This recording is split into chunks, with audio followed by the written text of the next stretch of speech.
Imagine this. Two people, same age, same city, same salary, same savings. On paper, they're living exactly the same life. Both are 30 years old. Both earn $80,000 a year. After years of saying, "I'll buy it later," after skipping vacations, ignoring flashy cars, watching their friends spend while they quietly saved, they finally reached the same milestone, $80,000. Years of discipline, sitting in one bank account. Now here's where everything changes. Not because one gets a promotion, not because one starts a business, not because one suddenly becomes a millionaire, but because of one decision. A decision millions of people make every single year. One buys a house, the other keeps renting. 20 years later, one of them will quietly become hundreds of thousands of dollars richer. The shocking part? It probably isn't the person you're thinking of. Because for decades, we've all heard the same advice. Rent is throwing money away. Buy as soon as you can. It's the best investment you'll ever make. But what if that's only half the story? What if buying a house secretly costs far more than most people ever realize? And what if renting, done with discipline, could actually leave you wealthier? Today, we're putting both ideas to the test. No opinions, no internet arguments. Just 20 years, real numbers, and two completely different lives. Meet Ryan. Ryan loves stability. He likes having a plan. He enjoys knowing exactly where life is heading. His dream isn't a luxury car. It's something much simpler. A place he can truly call home. A backyard where his future kids can play. A garage where he'll keep buying tools for projects he'll probably never finish. To Ryan, a house isn't just bricks and concrete. It's security. It's freedom. It's proof that he's building something permanent. Now meet Steve. Steve sees life completely differently. He values freedom more than certainty. He likes knowing he can pack his bags tomorrow if a better opportunity appears. Maybe another city. Maybe another state. Maybe another country. The thought of committing to one address for 30 years feels like putting his future inside a box. Neither man is wrong. Neither man is smarter. They simply want different lives. But neither of them realizes that this one decision will quietly shape almost every financial opportunity they'll have for the next 20 years. A few months later, Ryan finally finds the perfect house. 3 bedrooms, 2 bathrooms, a quiet neighborhood, a small backyard, and a garage just big enough to store gym equipment he'll swear he'll use next Monday. The price? $350,000. Ryan puts down $70,000, 20%.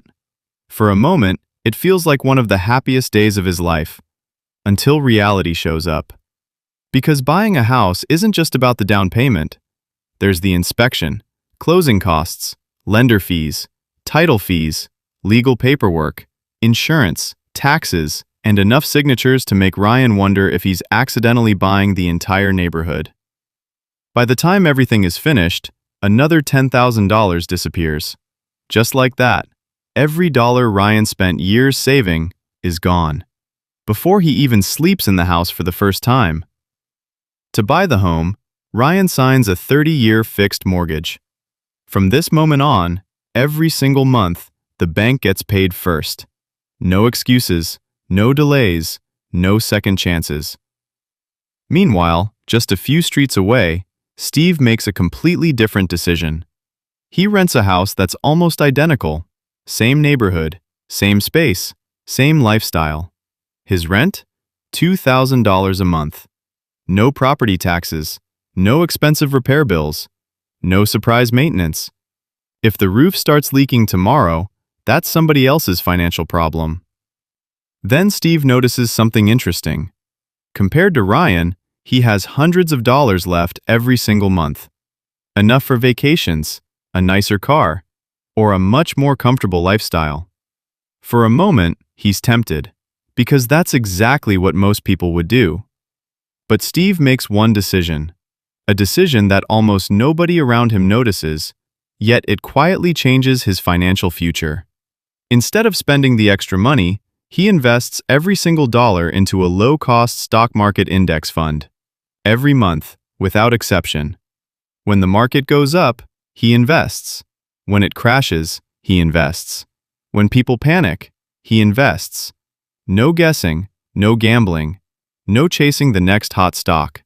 Just patience, just discipline, just consistency. At this moment, Ryan believes buying the house was the smartest financial decision of his life. Steve believes investing instead will make him richer. Both are absolutely convinced they're right. But 3 years from now, the numbers are about to expose a truth that neither of them saw coming. 3 years later, Ryan and Steve are both 33 years old. Same careers, same income, same city. But financially, their lives are already starting to look very different. Ryan has made 36 mortgage payments, every single month, watching thousands of dollars leave his bank account. At first, he felt great. Every payment made him feel like he was getting closer to owning his home. But then he looked at his mortgage statement, and reality hit him. Out of every monthly payment, most of the money wasn't buying the house, it was paying interest. The bank was getting richer, much faster than Ryan was. After 3 years, his mortgage balance had barely moved. He had paid thousands of dollars, yet only a small portion had actually become home equity. Then, just when things finally started feeling comfortable, the house reminded him who was really in charge. One cold Saturday morning, the water heater stopped working. Ryan searched YouTube. Easy water heater fix. 30 minutes later, he was standing in his garage surrounded by tools, watching another video called When to Call a Professional. A few hours later, a plumber arrived. One repair, several $100s, gone. A few months later, the roof needed attention. Then the air conditioner started making a strange noise. Then a section of the fence leaned just enough to become another weekend expense. Ryan quickly learned something every homeowner eventually discovers. You never really stop paying for your house. You simply stop paying the previous problem and start paying the next one. Thankfully, Ryan had been setting money aside every month for maintenance. Without that emergency fund, one repair could have easily become a financial disaster. But while Ryan was fixing problems, something much quieter was happening across town. Steve wasn't repairing anything. He wasn't replacing roofs. He wasn't calling plumbers. Every month, the money he saved went into the exact same investment, again and again and again. There were months when the market was exciting. There were months when it crashed. News channels predicted recessions. Experts argued about inflation. Friends told Steve he should wait for a better time to invest. He ignored all of them. Because Steve wasn't trying to predict the market, he was simply buying more every month, whether prices were high or low. 3 years passed. Without him realizing it, compound interest had quietly started doing its job. His original $80,000 had grown, and every monthly investment was now beginning to earn returns of its own. Money, making money, without Steve lifting a finger. Then came the moment both friends had been waiting for. They finally compared where they stood. Ryan looked at his home. Its value had increased. His mortgage balance had fallen. Slowly, painfully slowly, but it had fallen. For the first time, he had built real equity. On paper, Ryan looked wealthier than ever before. Then Steve opened his investment account. The screen loaded. He stared at the number, then smiled. His portfolio had grown far more than he expected. Not because he was smarter, not because he picked the perfect stocks, but because he stayed consistent, even when everyone else was emotional. For the first time, the renter and the homeowner were surprisingly close. Ryan had built wealth inside his house. Steve had built wealth inside his investment account. Neither had clearly won, at least, not yet. But while they celebrated their progress, neither of them noticed one small change, a change that would quietly decide the next 10 years. Ryan's mortgage payment stayed almost exactly the same, but Steve's rent didn't. 1 year later, his landlord raised the rent. Then it happened again, and again. Every increase looked small, just a little more each year, easy to ignore, until one day, Steve realized something. The gap between what he paid and what Ryan paid was slowly disappearing. Time had quietly entered the game, and from this point forward, it would begin rewarding one decision while slowly punishing the other. 10 years later, Ryan and Steve are now 40 years old. A full decade has passed since they made one simple decision: buy or rent. At first glance, Ryan finally feels like he made the right choice. His house is no longer worth $350,000. Year after year, its value has quietly increased. Every morning, he wakes up in a home that's becoming more valuable without him doing anything. His mortgage balance has also dropped, not dramatically, but enough to build real equity. For the first time, Ryan isn't just making payments, he's building serious wealth. Friends visit his house and say, "You're lucky you bought when you did." Ryan smiles, but they never saw the late-night repair bills, the surprise maintenance, the weekends spent fixing things instead of enjoying them. They only see the result, not the cost. Meanwhile, Steve's life looks completely different. He still doesn't own a house, but every month, his investment account has been quietly growing. His original investment never stopped compounding, neither did the money he invested every single month. The strange part? The biggest growth didn't come from his monthly deposits anymore. It came from his money making even more money. Compound interest had officially taken over. Without working extra hours, without starting a business, without taking huge risks, Steve's wealth was accelerating on its own. Then, the stock market crashed. News channels called it a disaster. Experts predicted years of pain. Social media was full of panic. People rushed to sell. Some investors lost confidence completely. Ryan watched the news from his living room, feeling relieved that at least his house couldn't lose 50% overnight.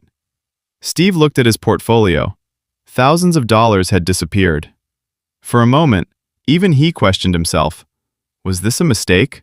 Should he stop investing? Should he wait until things felt safer? Then he remembered something. The market had crashed before. It had recovered before.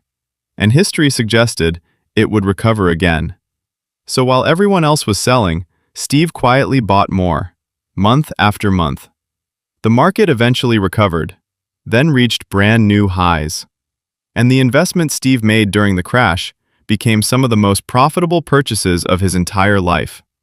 That's when he understood a lesson most investors never learn. The biggest returns often come when investing feels the most uncomfortable. Meanwhile, Ryan faced another reality. His monthly mortgage payment stayed almost the same, but everything around it became more expensive. Property taxes increased. Insurance premiums went up. Maintenance became more frequent as the house got older. Owning a home wasn't getting cheaper, it was simply changing where the money went. Yet something else was happening. Steve's rent had climbed every single year. The apartment that once cost $2,000 a month was now approaching $2,700. Every rent increase quietly reduced the amount he could invest. The advantage he once enjoyed was slowly disappearing. Now, both men looked successful. Ryan had built valuable home equity. Steve had built an impressive investment portfolio. Neither decision looked obviously wrong anymore. But the biggest surprise was still waiting. Because over the next 10 years, one final comparison would answer the question millions of people argue about. Who actually became wealthier? The homeowner or the renter? The answer is far more surprising than most people expect.